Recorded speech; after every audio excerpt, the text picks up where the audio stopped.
હિંમતનગર શહેરમાંથી પસાર થતી કેનાલમાં ગાયને બચાવવા જતા 3 યુવકો કેનાલમાં ખાબક્યા। હિંમતનગરના જીઆઈડીસી અને પીપલોડી ગામ વચ્ચે કેનાલ કિનારે ઝૂંપડપટ્ટીમાં રહેતા લોકોમાંથી કેનાલમાં ગાયને બચાવવા માટે પડ્યા હતા। પોલીસ અને ફાયરની ટીમ ઘટના સ્થળે પહોંચી રેસ્ક્યુ ઓપરેશન હાથ ધર્યું હતું। એક યુવક પાણીમાં ડૂબી ગયો હતો। સ્થાનિકો દ્વારા 2 લોકોનું રેસ્ક્યુ કરવામાં આવ્યું હતું। ફાયરની ટીમે જણાવ્યું કે સ્થાનિકોનો કોલ આવતા તરત જ ત્યાં પહોંચી શોધખોળ હાથ ધરી હતી। સ્થાનિકો દ્વારા 2 લોકોનું રેસ્ક્યુ કરવામાં આવ્યું અને એક યુવકની શોધખોળ ચાલુ છે।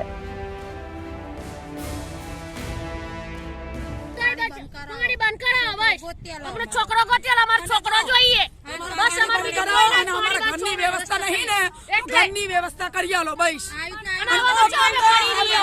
છોકરા તો કેટલા મરી જાવ પાણીમાં લાવી દો તમારી ગાય માટે છોકરા માટે તો મરી જાય છે ઈવન છોકરો નહીં પડ્યો અને પાણી બંધ કરાવો પાણી બંધ કરાવો છાપરામાં તો છાપરામાં રહીએ છીએ અમારા ઘર નહીં બહાર નહીં સરકારે ખાલી જોવા માટે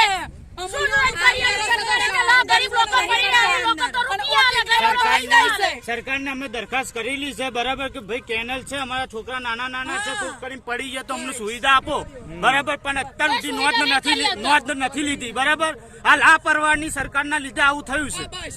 આ લાપરવાહ છે સરકારને એટલે હું અપીલ કરું છું કે કાયદેસરની કાર્યવાહી જે થાય એ ઝડપી કરવાને અમને જે વ્યવસ્થા સરકારી આપતા હોય એ વ્યવસ્થા અમને અપાવે બસ। 3 છોકરા પડ્યા હતા માં એક મારા ફાધર હતા એક મારા મામાનો છોકરો હતો ને એક આયરો આ ઘર જમાઈ હતો જમાઈ અમારો હતો ને આવી રીતે થયું।